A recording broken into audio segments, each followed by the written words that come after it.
Hello, everybody. Thank you so much for tuning in. I'm Zak Romanoff from OMNI Food Sales, your leading brand advocate in the Metro New York area. I'm here with a very special guest today. Her name is Melissa Eboli, also goes by the name Chef via Melissa. And in the food industry, we come across some really dynamic, energetic, risk-taking individuals. And Melissa is definitely one of those people that I wanted to share this story. So we're going to share this story right now. Melissa, I've seen a lot of your pictures and posts online, and I saw a lot of these pictures from parties with these beautiful trays and displays. I've seen bachelorette parties and wedding parties and anniversary parties and birthdays. I saw all this amazing stuff, and I saw it, and we got in touch, and I wanted to hear more about it. So tell us about who you are and how you got started. Definitely. Well, thank you so much, Zach. It's such a pleasure being here and having this conversation here with you today. And the way that I got started, so right now we are sitting in one of the showrooms, the Mila Kitchen, in the Royal Green showroom in White Plains, New York. And this building is actually the location where I had my very first event. So before I kind of get into that first event, I worked in sales and marketing for many years, and the last 7 years I sold high-end kitchen appliances for Fisher Paykel and DCS.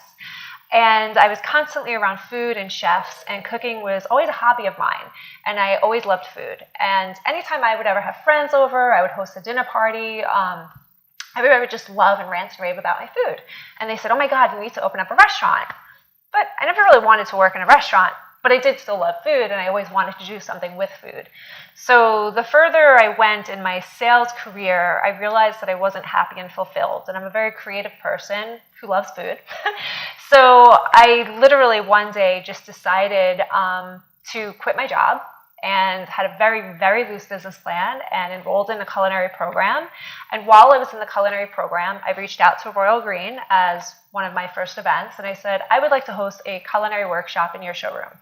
Actually, a culinary nutrition workshop, which they had no idea what that was, what I was talking about. But the school that I went to, the Academy of Culinary Nutrition, based out of Toronto, is a holistic nutrition school that teaches you about nutrition and clean eating.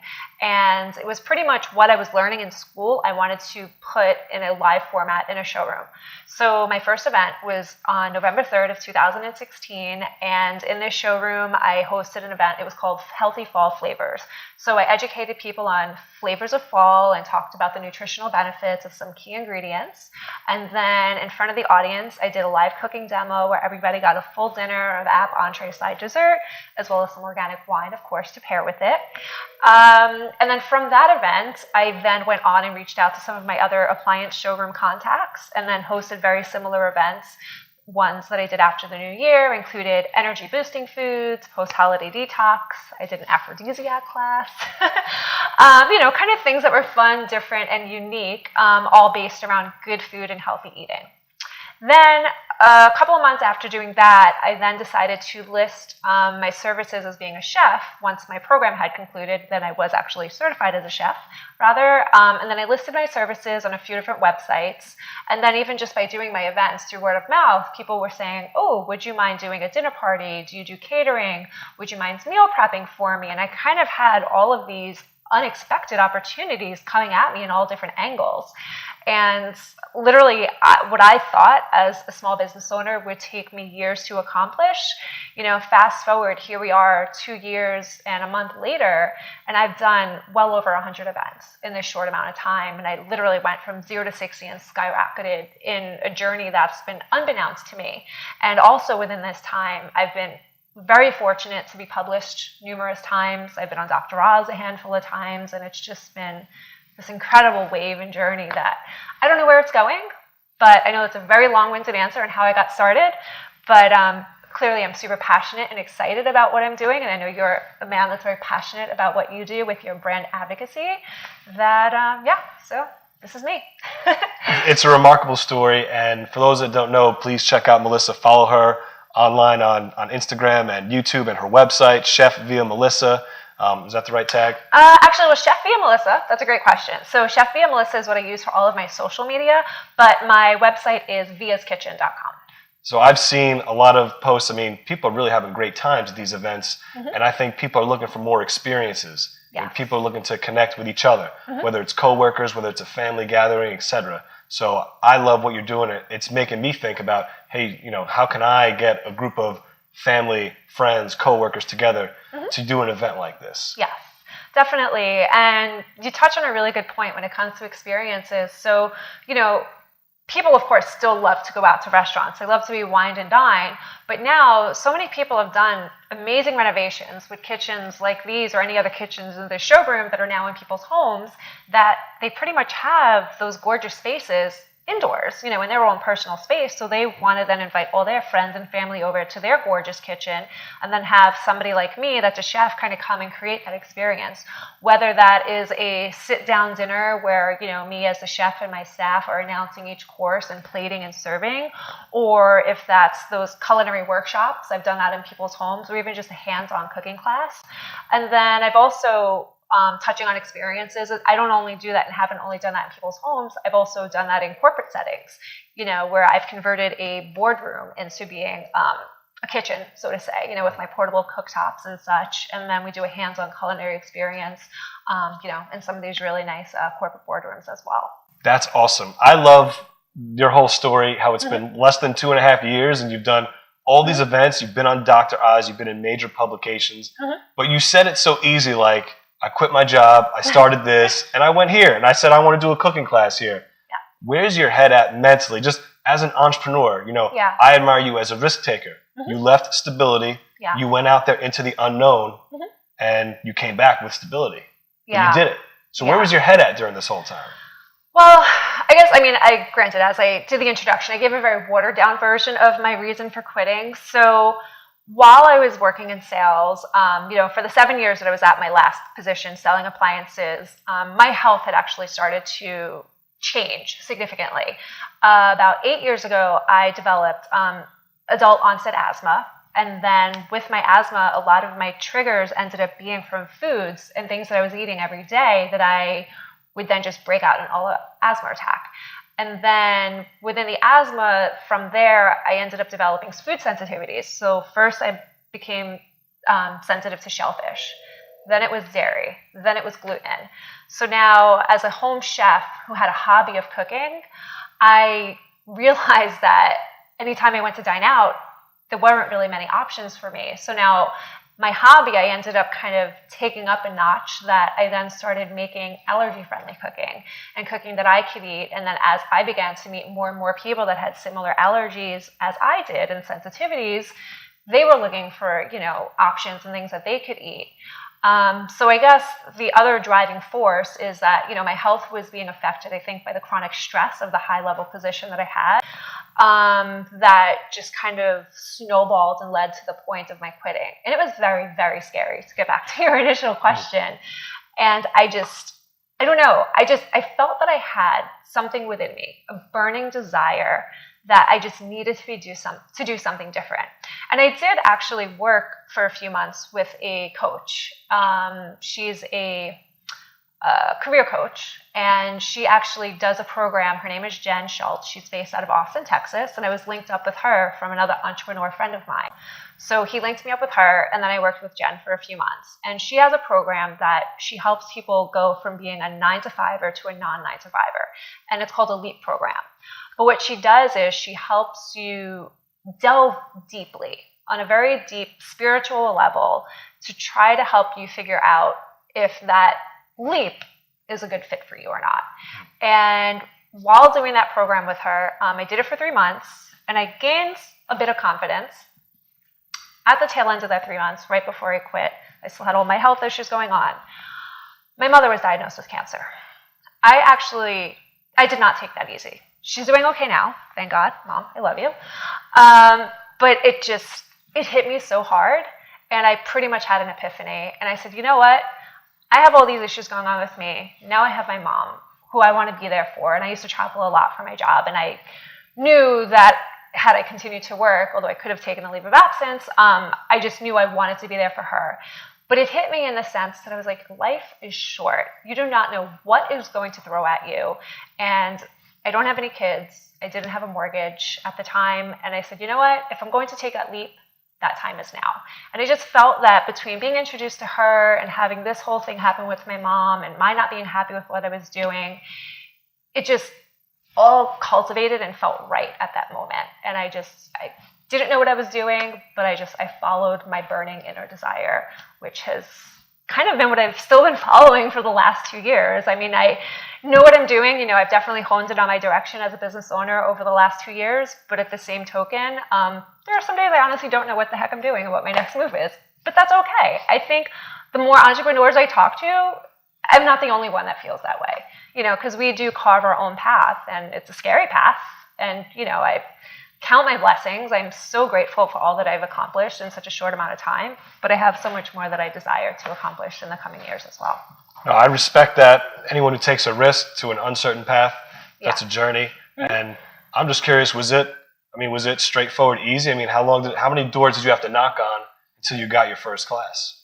So that I will say I was fortunate. It was the first door that I knocked on, which is not normal. But I think my unique situation is that although I had a very loose business plan, at the same token, I had a very strategic approach. I knew that what I wanted to do was working with food and having come out of just selling appliances, having kitchen appliance locations and kind of bridging the gap.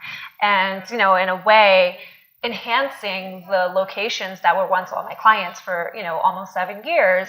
I think it was just a natural fit. But I have knocked on other doors, you know, where I have gotten a lot of no's as well. I mean, you know, as a business owner, you're always kind of having these crazy ideas, and I tried to reach out to, you know, let's say other design showrooms, and some were not really interested in what I had to offer them, and that's okay. You know, I won't be a fit for everybody, or, you know, there's people I've had conversations with, you know, they might be talking to me and other chefs, you know, who they're going to hire for their event. They don't always hire me. That's okay. You know, we weren't a good fit at that time. Maybe they'll choose to work with me in the future. That's great. But if not, no big deal. So the parties that you're doing kind of reminds me of Sur La Table. In a sense. So what's the similarity or difference between you and Sur La? So a similarity is, one thing I like of Sur La Table versus some other culinary programs that I've done, because as a chef and a foodie, I've taken cooking classes in all sorts of different schools. So one commonality is that everybody gets broken up into groups. So usually it's groups of 3 to 4. Let's say if you have 16, 20 people in a class. And then the groups in my classes get to hands-on learn every single dish in the class. And Sur La Table is very similar in that regard. One differentiator is that I like to have a theme or a topic with each class. So Sur La Table might be, you go for a Thai cooking class, you're learning about Thai food. But most of my classes are based around a specific health focus. So, when I did energy boosting, I gave the perspective from a nutritional breakdown of what, foods and types of things that you could eat or drink that would produce energy naturally. And then while I create each dish, whether they're doing it hands-on or I'm doing a demonstration, I talk about the nutritional benefits of key ingredients. So I really emphasize more on the education of the food itself, coupled with the education of the technique and skill set learned to do those dishes, so that when they leave the class, they can do them at home. So that's, I guess, one major differentiator. And then a differentiator, between, both me and Sur La Table, having people be able to all cook every dish on the menu. One of my frustrations, I've gone to other culinary schools, I will not mention their names, that, you'll have, let's say, 5 or 6 dishes on the menu, you break up in your groups of 4, but you're only learning one dish. And you spend 3 hours on one dish with these people. And I feel that that's not fair. I think that everybody should be able to have a hands-on experience and get as much exposure as possible. So that, is my common ground with that culinary program. So, how much does it cost for Sur La? What's a session? Do you have an idea? I think it depends on the class. I think usually 80 to 100 a person. And if I were to hire you to do a party for a group of 20 people, what's the ballpark cost? I know it depends on how big, how small, but how does your pricing work? Yeah, so it depends on the type of event. So if it's a sit-down dinner party or a hands-on cooking class, that's typically $100 per person. But if it's a past appetizer, cocktail style event, because you're not getting as much volume of food, although you are getting little staging in cups. That usually starts at like 60 a person, and then a brunch is usually about 50 to 60 a person as well. When you have your parties that you're hired for, how do you choose who will be part of your staff? So I've been fortunate that I have a few contacts, and then through word of mouth, I've been able to kind of grow my staff. Or even I've actually had some clients where, they hired me for the cooking, and then they had staff that they might have used already previously, and then just loving the working dynamic with them because they're really hands-on. I was then able to get their contact info and then kind of absorb those people into being now part of my team and my staff. But pretty much, it depends sometimes geographically, because I have staff that lives in Westchester, some that live in the city, Staten Island. So sometimes it's just a geographical thing, depending on where the actual event is, to see who I would kind of select and choose to work for that. And it also depends on how big the event is as well. Because some events, it's just, me and my sous chef. Or other events, it's, me, my sous chef, 2 bartenders, 3 servers, and a partridge in a pear tree. So. If you had a job coming up and you needed to hire someone, what's the number one attribute, personality-wise, you would look for? Friendliness.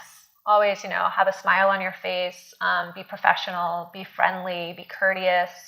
And, I will say that I'm blessed that, the few staff members, that are kind of like my core, they have all of those attributes and then some, and I do like and enjoy and appreciate staff that are team players, meaning if you're hired for me to work an event to bartend or to serve, but I ask you to bus, or if you're a bartender and I ask you to just go serve something, to kind of be flexible and adaptable because, we're a small, close-knit team, and although you might be hired for a specific role for the evening, I just ask you to be a team player and just kind of, pull together and all work as one. Okay. So when you're doing these events, what's the percent of educating people versus we're just here having fun cooking these meals? So that pretty much depends on the objective of what my client's vision is. So I'm constantly asking laundry list of questions to all my clients, but for good reason, because I want to bring out everything I can in them, whether it's taste and preferences. Do you and your guests like robust flavor, or do you like things that are a little bit more muted down, or, universal crowd pleasing type flavors? Then it's, are you and your guests big eaters, or are you not big eaters? And then I ask, do they want an education element behind it, or do they just want like a straight up party where people are enjoying good food, but they don't necessarily care to know, like the history behind every single thing that they're eating. In the food industry, transparency is becoming a hot topic. Yes. Ingredients, calorie count, other NutriFacts have not been included or posted or shared. Till recently, the federal government has gotten involved. Now, in supermarkets, Omni's big business, in the delis or food service departments, the calories and the ingredients now all must be listed for every item that's there.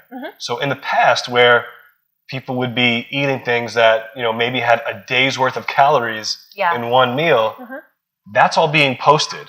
Right. So I see as a trend, I'm curious to hear what you think, is that as we go forward here, people are going to become more demanding to want to know, and they're going to hold these food companies accountable for what's in there and how it fits into their lifestyle, so they could keep their caloric balance in check. Yes, definitely. When I've done events, catered affairs, especially more in the cocktail style setting, people have said, oh, do you know how many calories this is? Or can you tell me what's in this? And, people are definitely asking those questions because you do have an educated consumer.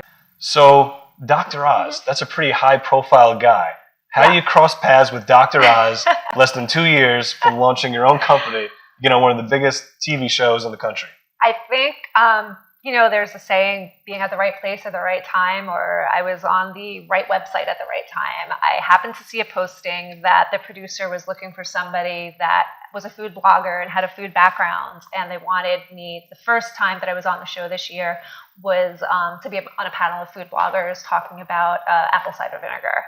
And then from that experience, I then kind of been on their email list. And then every now and again, when I see stuff that's relevant for me to then reapply, I then kind of resubmitted my stuff to the show. And then the follow-up time that I was on the show was I was part of his bike club. And that's kind of where you have chefs and people that are food enthusiasts come on the show and kind of do some sort of a cooking segment. And in that series, they were talking about a lot of new finds that they had actually found at Expo West. And his daughter Daphne was on the show talking about all these new finds. That's awesome.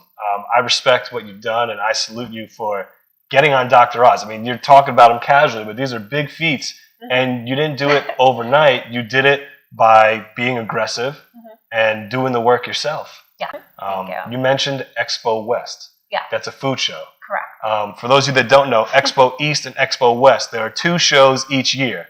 Expo West, California, Expo East, Baltimore. And they are phenomenal shows. There's a circuit of food shows, for those that don't know, throughout the year, maybe about once a month. And this is where buyers of hotels, supermarkets, club stores, online, you name it, this is where the buyers go. And they circulate and they look for new products and ideas for them to buy. I've been to Expo East and West. Several of OMNI's principals have invited us out there throughout the years.